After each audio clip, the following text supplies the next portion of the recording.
Olá, querido, olá, querida. Que bom que você está aqui conosco novamente para acompanhar com a gente mais uma lição extremamente importante que, como iniciamos semana passada, estamos falando aqui destes temas, o amor e da justiça de Deus.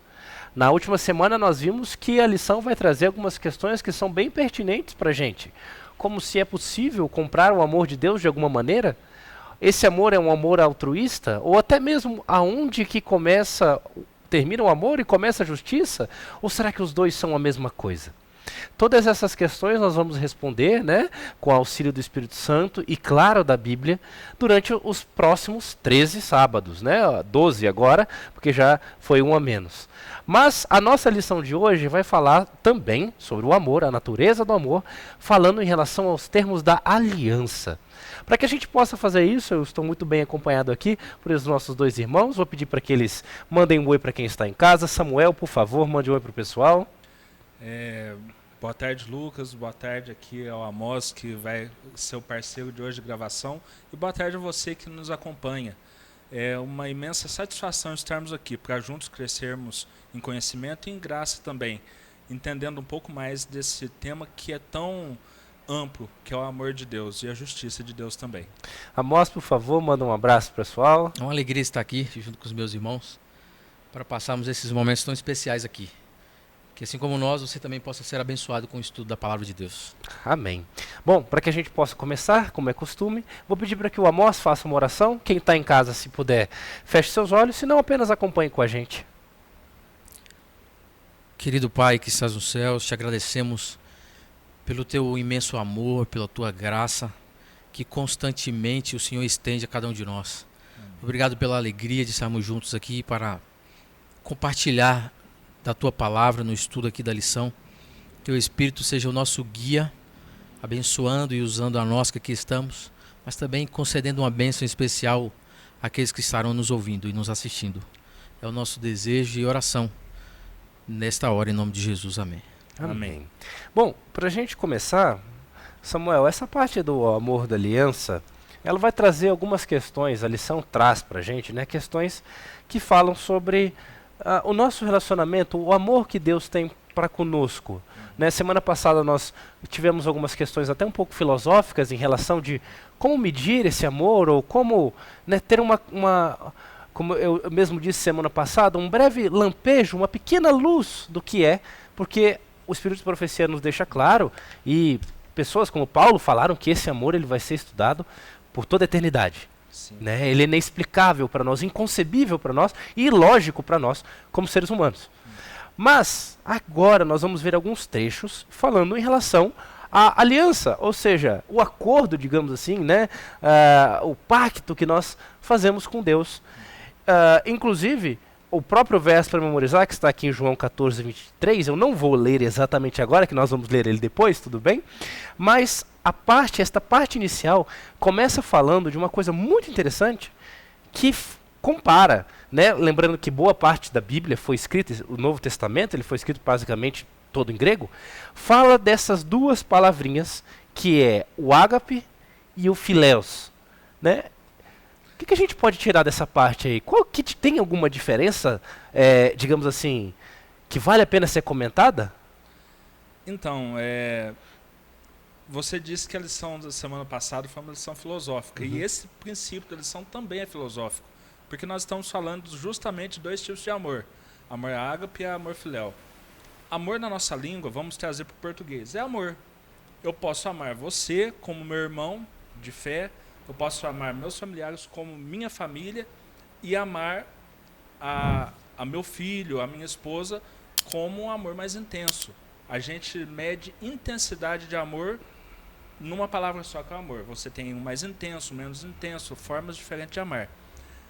Já essas duas palavras, elas medem intensidade. Então, se eu tenho um amor mais próximo, mais íntimo, é o amor ágape. Se eu vou falar de um amor que ele é um amor mais abrangente, um companheirismo mesmo, eu já estou falando do amor filéu, que é o que a lição nos traz. E o que a gente vê aqui que se há uma perda de tempo em discussão sobre esse amor. A lição deixa isso claro aqui para a gente no início dela, é que você ama com amor ágape ou você ama com amor filéu, e Paulo entrou nesse questionamento que a gente vai aprofundar um pouquinho mais também aqui, mas Paulo ele deixa claro que Deus, o amor dele é tão grande que é os dois amores ao mesmo tempo, ele consegue ter os dois tipos de amor. Num trechinho aqui eu falo o quê? O próprio pai nos ama, filéu, o amor de relacionamento de um pai para filho, porque o amor de pai para filho não é o amor só de amar, é de companheirismo, de estar presente, de acompanhar. Visto que vocês me amam, filéu também. E em outro momento, Paulo ele vai citar também o amor ágape, mas o amor que Deus quer ter por nós, independente de ser o amor ágape ou filéu, ele quer que nós passemos aos nossos irmãos, que nós demonstremos o amor que nós temos aos outros, assim como ele teve por nós. Como que eu vou amar meu irmão? É fazendo por ele o que Deus faria. É fácil? Nem sempre, mas vale a pena. E aí, Amós, a lição também, ainda nessa parte, ela comenta uma coisa que é o seguinte: se Deus, que geralmente é levado mais em consideração ao amor ágape, que é aquele amor, né, que ele não mede esforços, é um amor que não espera nada em troca, mas a gente acabou de ver um trecho que a própria Bíblia fala que Deus nos ama também de uma maneira mais como se um relacionamento. Então, o amor de Deus ele não é unilateral, ou seja, ele só não vem de cima para baixo, ele também precisa ir de baixo para cima? Não é interessante para Deus ter um relacionamento com os seus filhos com um amor unilateral. Ele quer um retorno, né? Ele espera um retorno. Como um relacionamento de amizade, de um casamento, não pode vir de um lado só. E Deus, ele sempre pede, em vários textos da Bíblia, ele pede uma prova de amor. Olha, se vocês me amam, façam isso. Então, algumas demonstrações, algumas atitudes da nossa parte demonstram é que você fala um retorno, uma troca, porque a gente não pode, não dá pra gente devolver. Colocar em uma palavra que seja simples, né? Exatamente. Então, mas Deus ele deseja que nós, de alguma maneira, façamos algo para demonstrar que também o amamos, mesmo que de maneira mais limitada. Na verdade, uma coisa que é interessante, complementando toda essa discussão, é o seguinte: nós esperamos ser correspondidos em qualquer relacionamento. Se eu construo uma amizade, eu espero que a pessoa com quem eu tento construir essa amizade, ela corresponda a essa amizade. Como que ela vai corresponder? Dando atenção, estando à disposição quando precisar, ter um diálogo e tal. E nós jamais iremos amar como Deus, que é ter aquele amor exclusivo e individual por cada um dos seres humanos. Mas nós, como seres humanos imperfeitos e com todos os nossos defeitos, nós temos condição de amar a Deus e demonstrar para ele interesse naquilo que é a vontade dele para a gente, porque as vontades dele são as melhores, mas ele não vai poder fazer tudo que ele pode fazer para nós se nós não demonstrarmos pelo menos interesse, correspondermos, mesmo que de uma forma tão difícil que é para nós seres humanos correspondermos a esse amor que ele tem por nós. E aqui, Amós, pegando esse gancho que o Samuel comentou, a Bíblia vai trazer aqui em Salmos 33, Salmo 145, versículo 9. Depois ela vai refazer esse mesmo conceito em 2 Pedro, 1 Timóteo, em Ezequiel 33, falando sobre esse amor de Deus. Deus espera que a gente dê o primeiro passo, ou ele faz por onde, digamos assim, colocando numa linguagem bem simples, né? Ele faz por onde, ou ele fica lá quietinho e fala assim, olha, se o Samuel aparecer, se o Lucas aparecer, eu faço alguma coisa. Como é que funciona isso aí? Deus já me amava mesmo antes de eu existir. O amor dele é eterno. A lição traz bondade, a bondade de Deus, a sua misericórdia, ela nos acompanharão todos os dias da nossa vida. Então, no nosso relacionamento para com Deus, tudo que diz respeito ao amor, à salvação, a parte de Deus, tudo parte dele. Então, essa é a misericórdia dele, essa é a bondade, a graça dele. Então, só parte de nós a questão do interesse. Quando nós precisamos de alguma coisa, a gente vai e tal. Mas tudo isso em relação ao nosso relacionamento com ele, parte dele. A gente só consegue fazer algo por ele, porque ele fez primeiro por nós, porque ele nos amou. A gente consegue demonstrar algum amor por ele, por causa do amor que ele já nos amou. Então, tudo parte de Deus. Tudo, o primeiro passo quem dá é ele sempre buscando, ele sempre correndo atrás, ele sempre querendo estar conosco, querendo estar perto, querendo um relacionamento mais íntimo. Tudo parte de Deus. Mas aí, Samuel, então se Deus dá o primeiro passo, ele dá o primeiro passo para amar aqueles que são bonzinhos, né? É isso que a Bíblia fala. Na verdade, Deus ama todos de forma igual e individual. Eu acho importante a gente frisar isso, que o amor de Deus não é um amor coletivo, não é um amor generalizado, é um amor individual. Ele ama cada um com suas qualidades, seus defeitos, e ele entende cada uma das nossas lutas individualmente também, para que ele seja justo, já que nós vamos entrar daqui a pouquinho nessa questão da justiça de Deus. Mas, ao mesmo tempo, Deus ele não ama apenas aqueles que fazem a vontade dele, mas ele tem bênçãos especiais para aqueles que buscam realizar a sua vontade. Um pai tem um filho preferido? Não. Mas talvez ele vai ter mais proximidade daquele filho que atende os seus anseios, os seus pedidos. E com Deus é mais ou menos isso que acontece. Ele faz alianças com aqueles que ele quer por perto, que são aqueles que obedecem a sua palavra. Que é um outro tema também que a gente vai falar daqui um pouquinho. A questão das alianças voltadas a esse amor que é demonstrado de nós para com o nosso Deus. Acho que é uma questão até de, como o Amós falou, né, de livre-arbítrio. Né? Olha, eu não posso ajudar o Amós se ele não quiser. Exatamente. Como é que eu vou ajudar? Olha, Lucas, vamos combinar fazer isso assim, assim, assim. Eu não cumpro a minha parte do combinado, você fala, poxa, mas aí, para eu fazer a minha, eu precisava que você fizesse a sua também, né? Exatamente. É aquele negócio, tem muitas vezes as pessoas falam, Deus é vingativo. Não. Deus apenas, ele vai honrar as promessas dele de acordo com a fidelidade que nós tivemos. Não tem como Deus ele ter proximidade, dar bênçãos a mais para aqueles filhos que não desejam conviver aquilo que é a vontade dele. Vou dar um exemplo. Imagine você que eu sou pai de um menino de 2 anos. Imagine eu tenho o meu filho lá e eu falo para ele, olha filho, não coloca o dedo na tomada, você vai tomar choque. Eu vou tentar proteger ele até um certo ponto, mas não vai chegar um certo momento que eu vou ter que permitir que ele leve o choque para ele entender o risco que ele está correndo. Vou ter que deixar com que aconteça para que ele veja, opa, peraí, meu pai estava certo. Não é que eu o castiguei, eu apenas deixei ele assumir os riscos das decisões dele, as consequências. E nisso a gente vê que Deus também, ele age mais ou menos assim conosco. Ele vai nos amar independente da nossa posição. Se nós queremos conviver com ele ou não, ele vai continuar nos amando. Jesus ele não veio morrer por algumas pessoas, ele veio morrer por todos.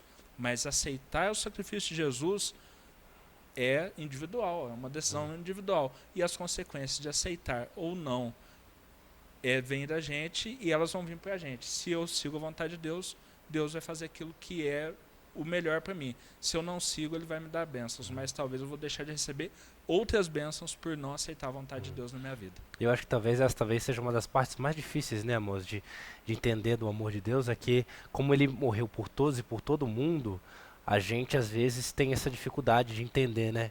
É difícil às vezes você olhar para uma pessoa e falar assim, esse cara vale para Deus o mesmo tanto que eu valho também, né? O sacrifício de Deus teve o mesmo peso para ele e para mim. A minha mentalidade mudou um pouco nos tempos assim, refletindo um pouco mais nisso aí. Porque quando você olha uma notícia de um estuprador, sabe, que comete aqueles crimes bárbaros assim, na hora você como ser humano, você quer ir na goela do cara, mas você fala assim, esse cara tem o mesmo direito, Deus ama ele da mesma maneira que ele me ama. Pode ser que ele esteja numa situação pode ser que ele esteja rejeitando o amor de Deus, e aí ele esteja fora de alguns benefícios, como a lição traz desse amor, mas Deus olha para mim, para ele de maneira igual, com o mesmo interesse. Qual é? Salvar. Ele quer salvar. Então não importa o que a pessoa faça, não importa como ela viva, Deus quer salvar. E ele vai trabalhar até o último instante para salvar. Então, isso me diz que eu não sou melhor que ninguém em nada. O mesmo amor que Deus demonstrou por mim, demonstrou pelo outro. A diferença é que eu posso aceitar e o outro pode rejeitar. Deus deixou também essa liberdade para nós. A gente vai avançando e agora a gente entra, digamos assim, no título, né, dessa semana, que é o amor da aliança. A Bíblia aqui, ela deixa, claro, você já falou, você vai saber explicar melhor, porque você falou que você casado, tem filho Eu ainda não tenho filhos, mas para você acho que vai ser mais fácil ainda. Que é o seguinte, a Bíblia, ela deixa assim, ela fala diversas vezes. Jesus usou diversas parábolas para falar disso, para simbolizar o amor. E o que que acontece? Como nós somos seres humanos, se Deus fosse falar da maneira uma maneira explícita qual que era a ideia dele, a gente talvez não fosse, talvez não, com certeza a gente já não ia compreender. Porque se o próprio Jesus, dando as explicações que deu, até hoje a gente ainda sofre um pouco para entender o que ele quis dizer, né? Quanto mais se ele fosse 100% direto e explícito. Então a Bíblia vai trazer aqui diversas metáforas, diversas imagens para explicar o que ele quis dizer. Casamento, família, pai e filho, e assim por diante. Aqui em Deuteronômio, no capítulo 7, vai falar de uma dessas metáforas, que é a metáfora de uma aliança. Uma das palavras que surge aqui é a lealdade. O que a gente pode tirar dessa parte aqui? Vamos trazer para algo prático? Eu vou tirar algo que está no meu dedo aqui, que é exatamente o quê? Uma aliança. Você consegue ver aqui, você que está em casa, vocês dois, consegue ver um começo dessa aliança? Consegue ver um final dessa aliança? Ela é fechada. Não tem vão, não tem espaço, não tem nada que pode impedir ela no seu início ou seu fim. Ela, digamos assim, que ela vai ser eternamente, ou enquanto não for destruída, uma aliança, porque ela tem um círculo perfeitamente fechado. O que Deus, eu poderia filosofar aqui várias coisas, mas eu queria deixar claro nisso aqui. O que Deus quer com nós é exatamente isso. Um relacionamento fechado, intimista, individual. Algum tempo atrás, uma experiência que eu vivi, ao longo do ano passado, do ano de 2024, meu pai precisou fazer 2 cirurgias. E numa das nossas conversas pré-cirúrgicas, uma foi de emergência e uma outra de uma certa emergência, mas houve um tempo para a gente poder fazer essa preparação para a cirurgia. Numa dessas cirurgias ele falou, eu não sei por que você, como filho, está aqui cuidando de mim, sendo que você tem suas obrigações. Eu falei, pai, algum tempo atrás o senhor cuidou de mim. Hoje eu estou apenas retribuindo o que o senhor fez. Foi um investimento que o senhor fez em mim. E foi um momento triste, mas um momento muito confortante, porque a gente tinha um cuidado um com o outro. Mesmo ele doente, ele queria cuidar de mim como um pai, e eu, como um filho, queria corresponder a esse cuidado, a essa preocupação que ele teve comigo. O que acontece no nosso relacionamento com Deus? Tem que ser exatamente isso. Deus, ele tinha a obrigação de enviar seu filho para poder morrer por nós? De forma alguma. Deus, ele tinha a obrigação de criar esse mundo e manter esse mundo após o pecado? Não. Deus, ele tinha a obrigação de preparar lugares bons, moradas que nós não temos nem noção de como serão, para que a gente possa ser salvo e viver nelas? Não, mas ele faz tudo isso por amor. Porque ele investe em nós, mesmo sabendo quão difícil nós somos. E a nossa parte é fazer o quê? Fechar essa aliança com ele. Viver para fazer a vontade de Deus. Viver no mundo, mas não viver para o mundo, mas sim viver para Deus. E é isso que Deus falou desde lá do Deuteronômio, que o amor de Deus ele era tão grande que ele queria o quê? Que o seu povo, em troca de tudo isso, de tantas bênçãos que ele dava, que o seu povo apenas dedicasse a vida a levar a mensagem de salvação. Qual que é a mensagem de salvação? É exatamente essa mensagem que nós temos, de que nós estamos aqui no mundo, mas há um lugar muito melhor sendo preparado para nós. É algo tão simples, às vezes, e ao mesmo tempo tão profundo. E outra parte dessa mensagem de salvação é o quê? Que o amor de Deus é um amor misericordioso, um amor leal. Ele usa essas 2 traduções para a palavra Esed, né? Que é misericórdia e amor leal. Deus, ele tem exatamente isso por nós. Deus não tem pena de mim, ele não tem pena de nenhum de nós, não tem pena de você, mas ele tem misericórdia, ele deseja o melhor para você. Ele tem um amor que é um amor leal, não é aquele amor de traição que muitas vezes existe nos relacionamentos. É um amor leal, é um amor como se fosse, trazendo uma forma muito minúscula, mas para a gente entender, como se fosse de um casal que vive 50, 60 anos um pelo outro, mas de uma forma muito maior, porque Deus é perfeito. Um casal, por melhor que ele seja, ainda não vai ser perfeito. E aí, amor, será que a gente está falando essa ideia de aliança, né? Essa aliança, como foi dita no começo, e agora o Samuel disse novamente, ela traz alguns benefícios, certo? Porque A gente pode até pensar num termo bem comum, né? Qualquer aliança em termos comerciais, por exemplo, ela traz benefícios. Isso é uma coisa que tem se falado muito, ainda mais agora neste ano, com a mudança de presidente lá nos Estados Unidos. Uma das coisas que eles têm sido muito dito é que eles iam rever os termos da aliança, porque uma das reclamações que têm sido feitas é que o presidente dos Estados Unidos fala que os Estados Unidos têm investido muito mais do que recebido. Né? Então, eles vão querer refazer algumas alianças e coisas do tipo. É esperado, então, que nós, tendo uma aliança com Deus, tenhamos algum tipo de benefício. O que são esses benefícios? E será que é possível, então, perder esses benefícios? O Samuel falou muito bem aqui em relação à aliança. Ele mostrou a aliança aqui, não tinha nem começo, não tinha fim. Aí me fez pensar aqui, não pode haver brechas, não pode haver vãos. Então, o nosso relacionamento com Deus, Deus cumpre a parte dele porque Ele é fiel. E só por isso Ele já nos abençoa. Nós já somos abençoados. Em fazer uma aliança com Ele, nós já somos abençoados. Mas tem algo a mais. Tem algo a mais. A lição traz aqui que o seu amor, a sua misericórdia, eles são retirados daqueles que não cumprem a sua parte na aliança. Eu me lembro aqui, não quero fugir aqui da lição, mas eu me lembro aqui do povo de Israel no deserto, depois que saiu do Egito, a proteção de Deus ali constantemente com eles. E o Espírito de Profecia diz que no deserto ali haviam os animais peçonhentos, escorpiões, serpentes e tudo mais. Eles estavam ali todo o tempo, mas o povo estava protegido enquanto eles estavam debaixo das asas do Pai. E aí, no momento que eles decidem fazer do jeito deles, quebrando um pouco ali aquilo que eles haviam, que estava combinado, eles são atingidos por aquilo ali. Então, Deus retirou a sua proteção? Não, eles perderam. Deus continuou aonde ele estava.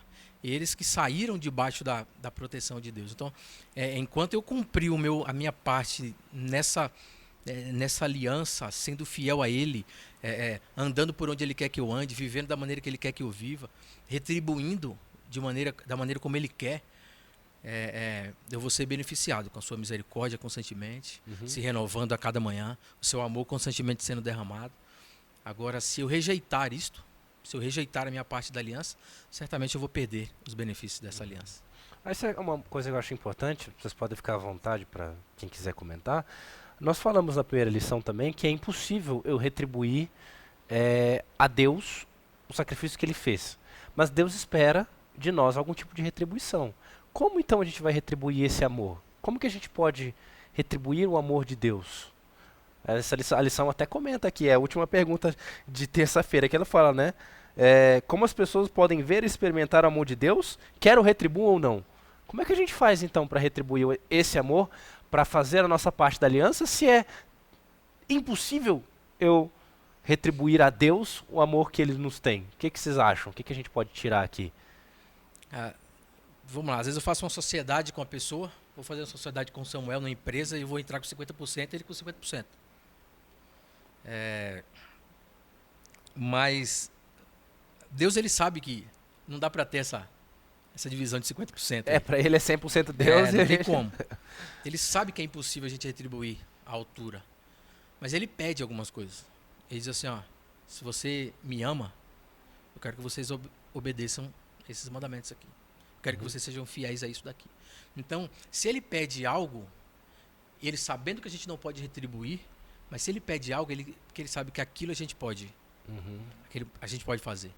Então, a nossa parte nessa aliança é ser fiel àquilo que Ele pede. Ele deixou algumas ordenanças, alguns mandamentos, e nós precisamos ser fiéis àquilo dali. Então, se Ele pediu aquilo dali, nós podemos fazer. Eu peço até desculpas por usar muitos exemplos, mas eu vou usar um exemplo que é muito prático para mim do que vem a ser esse amor de Deus. Como eu disse, eu tenho um filho de 2 anos, um pouco mais de 2 anos. O que uma criança de 2 anos pode me oferecer? Na prática, nada, né? Na prática, nada. Essa criança me oferece fralda suja, gastos, só trabalho, correr para médico às vezes algumas vezes à noite. Essa criança fez com que a geladeira da minha casa ela tivesse coisas que talvez se não tivesse dentro da minha casa uma criança eu não precisasse ter essas coisas da forma como eu tenho. Mas com tudo isso, que olhando de forma fria, não vale a pena eu ter essa criança dentro da minha casa, eu a amo como se eu não pudesse viver sem ela. Na verdade, a gente não consegue viver sem um filho depois que a gente tem. É uma experiência que transforma qualquer pessoa, seja um homem ou uma mulher. A partir do momento que ele tem um filho, transforma ele como pessoa. Isso, quando eu olho para mim, eu vejo que eu sou o quê? Eu sou apenas trapo de imundícia. Eu já tenho bons sentimentos em relação ao meu filho. O que Deus espera de mim? Praticamente nada. Quando eu olho tudo, o universo que Ele criou ao redor do planeta que eu vivo, o planeta que eu vivo, a distância exata que nós estamos de um astro que vai gerar o calor do Sol para a gente, o sustento que nós temos, a produção que a Terra nos dá daquilo que precisamos para comer. Quando eu olho todo, eu dei alguns poucos exemplos entre tantos que nós temos, e eu olho e falo, gente, o que eu posso retribuir para Deus? Nada. É pior até que meu filho que ainda dá fralda suja para mim. Eu nem isso eu posso oferecer para Deus. Mas ao mesmo tempo eu vejo que ele faz isso com satisfação. E esse é um ponto importante da lição. Por quê? Quando a gente olha para Deus, nossa parte nessa sociedade ela é muito pequena. Nós estamos sempre no lucro e Deus sempre no prejuízo. Digamos assim, se for olhar a frio modo. Mas ele tem uma felicidade tão grande de ver que, com toda a imperfeição, nós ainda... Se quisermos, podemos dedicar tempo para falar dele, nós podemos dedicar tempo de trabalhar a nossa causa e dedicar tempo a levar mais conforto a pessoas no mundo que está tão de cabeça para baixo. Aí quando a gente olha, vê que Deus, por mais que nós temos defeitos, Ele se sente feliz de ver a nossa sinceridade, mesmo naquilo que nós fazemos de errado. Assim como um pai fica feliz vendo uma criança que ele só traz transtornos, digamos assim, friamente. Ele vai só trazer transtornos dentro de casa, mas emocionalmente ele pode olhar com a mais pura pureza e falar, eu amo meu pai. E é isso que Deus quer de nós. Que nós olhemos, demonstremos dependência e falemos para ele, Senhor, eu não estou valendo nada, mas eu te amo e eu espero que o Senhor continue me amando por toda a eternidade. É só isso que Deus quer de nós. Pode falar. Nós somos tão longe do ideal que de vez em quando nós constantemente temos que fazer uma oração. Senhor, me ensina a te amar, porque eu não faço ideia, me ensina a te amar. Então, essa oração ela vai fazer parte da nossa vida até ele voltar. Para mim, eu acho muito interessante que aí entra a questão do verso, né? Que ele fala, né? João 14:23, que diz, Jesus respondeu, se alguém me ama, guardará a minha palavra e o meu Pai o amará. E viremos para ele e faremos nele morada. Então, como é que a gente ama, né? Assim que eu vejo. Como é que a gente retribui? Já que na prática, como a criança, né, como seu filho, como é que ele pode te retribuir? Amando.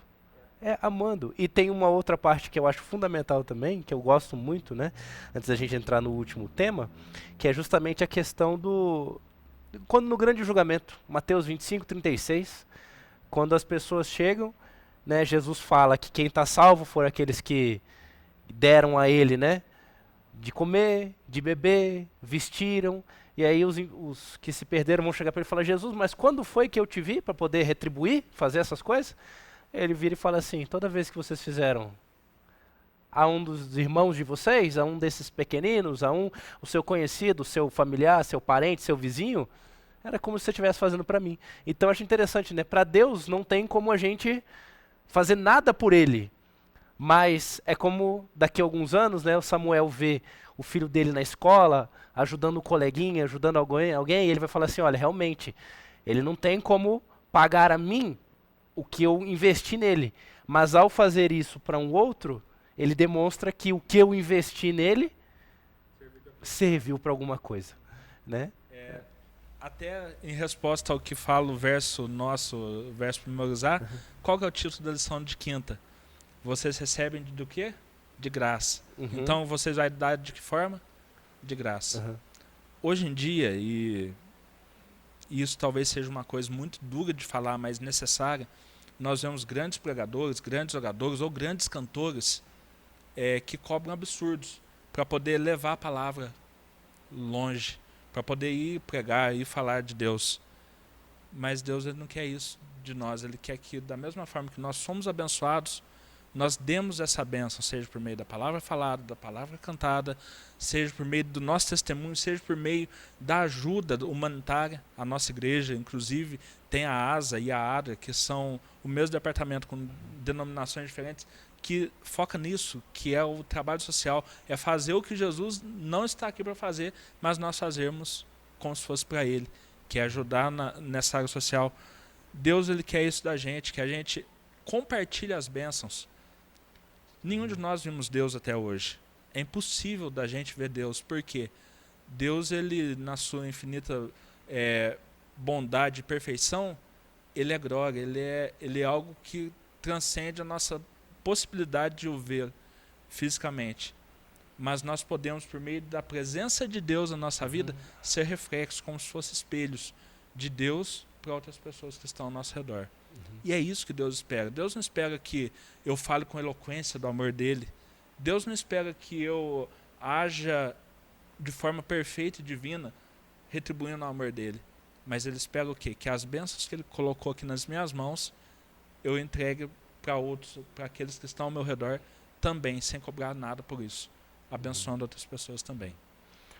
Pode, Amos, um último comentário aí sobre essa parte de quinta, pra gente poder finalizar? Eu tenho uma filha de 13 anos. E eu me lembrei agora, alguns anos atrás, ela era pequenininha. Eu estava indo da casa da minha mãe até a igreja, eu acho. E aí nós paramos no caminho, tinha um carro de polícia parado e um rapaz precisando de uma ajuda ali na hora. E ele parou o meu carro e pediu para que eu auxiliasse ali. Ele precisava que eu retirasse o carro dele do lugar onde estava, alguma coisa assim. E eu fiquei parado um pouco pensando, falei, será que isso vai me prejudicar em alguma coisa? Será que... Eu fiquei pensando se eu ia ajudar ou não. A minha filha levantou do banquinho lá onde ela estava, veio aqui à frente e falou no meu ouvido assim, falou, pai, ajuda? Você não é da igreja? Aí do jeito dela, eu olhei e falei assim, parece que ela entendeu um pouco aqui assim. Então assim, ó, Deus não está presente aqui fisicamente, mas o meu vizinho está. Mas você está aqui. E Deus espera que Ele deixou claro isso. A maneira de demonstrarmos que amamos é demonstrando amor a outras pessoas. É uma ligação. Deus me ama, eu amo o próximo. E é assim que tem que ser. Então, se a gente entender isso, nós enxergaremos as pessoas de maneira diferente. Nós veremos as necessidades das pessoas de maneira diferente. E a ideia é olharmos para as pessoas com os olhos de Cristo. Eu acho que isso fará muita diferença. Se eu entender um pouquinho de como Deus me ama, eu vou me relacionar diferente com as outras pessoas. Porque eu penso assim, para mim, hoje, a melhor maneira de eu entender ou lidar com uma outra pessoa em alguma situação é me olhando no espelho. Quando eu olho no espelho que eu me vejo, eu falo, nossa, mas eu estou todo errado aqui. Eu tenho isso. Como é que eu não vou perdoar? Como é que eu não vou amar aquela pessoa? Se Deus, da maneira como eu sou, se Ele me ama tanto, como é que eu não vou retribuir esse amor? Então, se nós entendemos um pouquinho de como Deus nos ama, reconhecemos quem nós somos, como Deus nos ama mesmo assim, nós agiremos com as outras pessoas, agiremos de maneira diferente, certamente. E assim a gente fecha a aliança, né?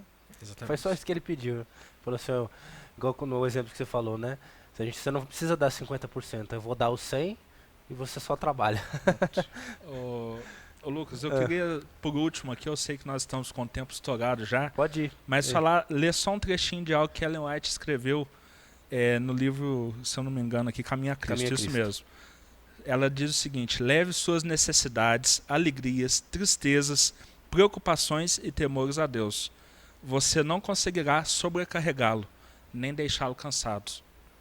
Muitas vezes nós cansamos de ouvir uma reclamação ou algo que as pessoas ao redor de nós estão vivendo. Mas Deus nós podemos levar o que for de problema. Isso não vai cansar Ele, porque Ele nos ama incondicionalmente. Por aí eu já encerro, porque essas palavras por si só já falam tudo. Suficiente. Então, já faz a oração pra gente também, pra gente se despedir. Oremos. Nosso bom Deus que está nos céus.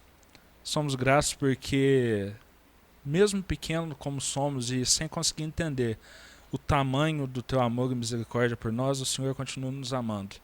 Obrigado por dar a nós escritos que nos dão lampejos do tamanho do teu amor por nós. E nesse momento nos colocamos na tua presença para pedir que o Senhor continue colocando em nós a vontade de ser como o Senhor é, de fazermos por aqueles que estão ao nosso redor o que o Senhor já faz por nós. Muito obrigado pela forma como pudemos estudar essa lição. Que as tuas bênçãos estejam sobre nós, cada um de nós que participamos, esteja sobre os nossos amigos que estão assistindo essa lição, e que o Senhor continue abençoando a cada um de nós, independente daquilo que nós estivermos vivendo ou passando em nossa vida. Obrigado por nunca se cansar de nós. Esteja nos acompanhando, é o que te pedimos em nome de Jesus, com perdão de todo e qualquer pecado que ainda haja em nossa vida. Amém. E a você que nos assiste, amado, amada, obrigado pela sua presença mais uma vez, obrigado ao Samuel, ao Amós que estiveram conosco, e fica o nosso último convite de hoje, estar conosco semana que vem, e não se esqueça, todas essas informações, claro, estão na Bíblia, que é o principal, mas foram colocadas para a gente de uma maneira muito mais linear, para que a gente possa seguir uma linha de raciocínio muito mais simples, aqui na lição. Então, se você puder, acompanhe conosco, durante todo esse trimestre, durante todo esse ano. Talvez 2024 foi um ano corrido, foi difícil para você estudar a lição todos os dias ou sequer estudar um dia na semana. Mas 2025 é um ano novo. E agora é hora de começar. Que Deus abençoe a mim, abençoe a todos nós que estamos aqui, Samuel, Amós, e a você que está em casa, te dando uma excelente semana e que o nosso nome permaneça escrito no livro da vida. Tchau, tchau.